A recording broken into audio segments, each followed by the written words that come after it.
Nathaniel Bandy. Striving for originality.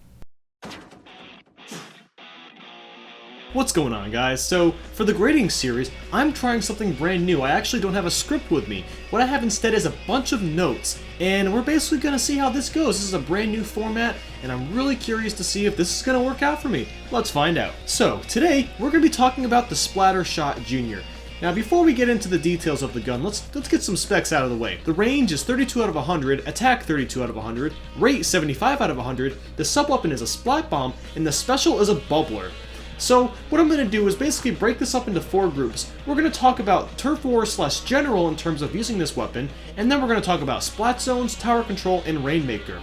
If any game modes are added after this, well, I guess I'll have to make a follow-up video. But anyway, let's move on. So, to start with the Splattershot Jr., this thing covers a lot of ground quickly. When you first use a Splattershot, you're just going to be like, holy crap, I can cover a lot of ink all over the place in a really fast pace. And this is really great. You know, honestly, this is a great beginner's weapon. I'm very glad that Nintendo has to start with such a basic weapon. I mean, obviously, they're going to start us with a basic weapon, but this weapon in particular is just perfect because it really shows off what you need to do primarily in at least Turf Wars. You need to cover as much ground as possible, and this weapon really helps out beginners in learning that.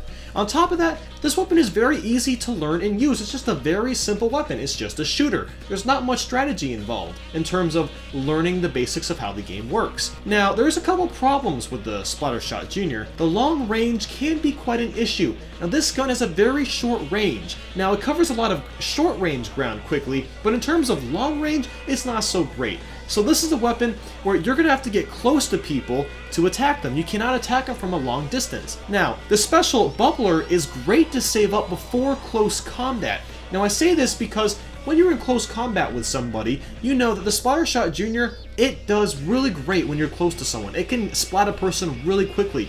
Using the bubbler right before they're about to attack you, or if you're trapped or something, is a really great defensive tool, and it allows you to kill the person really quickly this way. Now let's talk about the Splat Bomb. You need to be very careful with this thing. It chews up a lot of ink. I mean, it can chew up around 60 to 70%. Now depending on what perks you use, on allowing it to save up your special weapon or whatever, or your special ink, this thing is going to chew up a lot of your ink. So you really need to be precise with it. You need to learn how this thing works, and it's going to take practice. You're probably not going to like this weapon at first. It's one of the worst sub-weapons in my opinion. I'm not a big fan of it, but I've gotten used to it. And I'd like to talk about some strategies that you can use with this Splat Bomb. Now, using a Splat Bomb in combination with your Splattershot can quickly clean up sections. So if there's a section of opposing players' ink, it's just all over the place.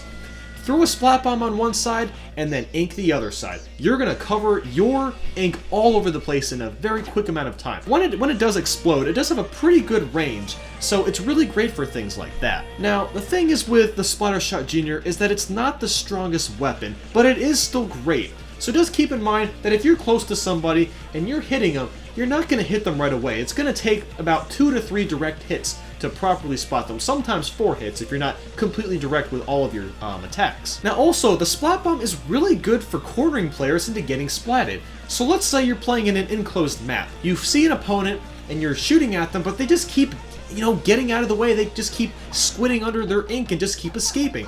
What you can do is try to trap them in a corner, use a Splat Bomb on one side, and then they're going to try to avoid that Splat Bomb, so what you can do is just shoot them, because what you're essentially doing is trapping them with the Splat Bomb. Now, actually hitting people with the Splat Bomb isn't really what it should be used for. I think it's more useful as a distraction or a tactic to get closer to your opponent. That's how I would use the Splat Bomb, and not so much for hitting them. Because keep in mind, not only after you throw it does it kind of move around and whatnot, but it takes a second to explode too. Now let's talk about Splat Zones and strategies that you can use for the Splattershot Jr. Now the bubbler is really, really great for Splat Zones. It makes taking zones much easier, and not only that, but it allows you to hold zones for at least a temporary amount of time. So if you're getting your butt whooped in splat zones, you know what, just use that bubbler and cover up one side for as long as you can. The bubbler will last long enough for you to be able to cover up a side and hold it for at least a little bit of time. Now the splat bomb are great distractions and moving players out of the zone so you can splat them. What I found myself doing with the splat bomb is just throwing it somewhere near the splat zone. Now doing this can distract the person by, when they see the splat bomb, you know, they're going to be like, oh man, I need to go ink that because I want my zone to be perfectly my color. Well, if they're doing that, that allows you to see where they're hiding, because in splat zones, people generally hide in their zone. They hide under the ink. Now, close range combat is a bit trickier because there's more snipers than normal, so keep that in mind. Compared to turf wars, splat zones has a lot of snipers, so you really got to be careful and just watch out for them. Now, let's talk about tower control.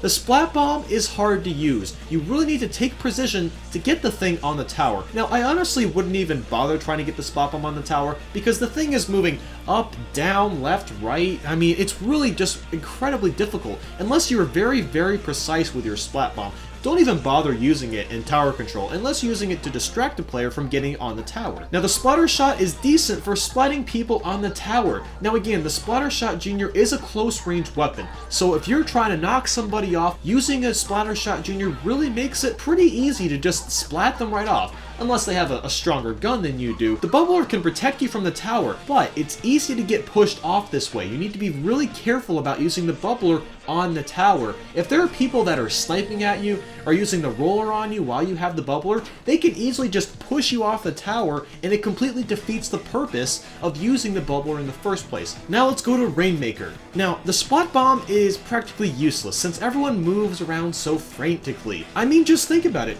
All people are trying to do is use the Rainmaker or get people to stop using it, obviously by shooting at them or whatever. So using a splat bomb is really not going to be all that distracting. I mean, if anything, it's just going to be a waste of your ink, so don't even bother using splat bombs in this mode. However, the bubbler is great for protecting your own Rainmaker. Keep in mind, when someone has the Rainmaker on your own team, they can't really defend themselves. All they have is that really slowly charging shot that the Rainmaker can produce. However, if you can, use the bubbler and protect your Rainmaker. Stay with him. Doing this will allow people or opponents on the ground to make it much harder for them to kill the Rainmaker. And in fact, you can just kill opponents that are on the ground. Now the thing is, using the bubbler with people, you know, sniping at the Rainmaker, they can still hit the Rainmaker, but the thing is, the bubbler still helps them out in a little bit. If you like this new commentary style, let me know and I'll continue producing these videos in that manner. Make sure to hop on the bandwagon and follow my Facebook, Twitter, Twitch, and Tumblr. Thank you guys for watching, and I hope you all have a great day.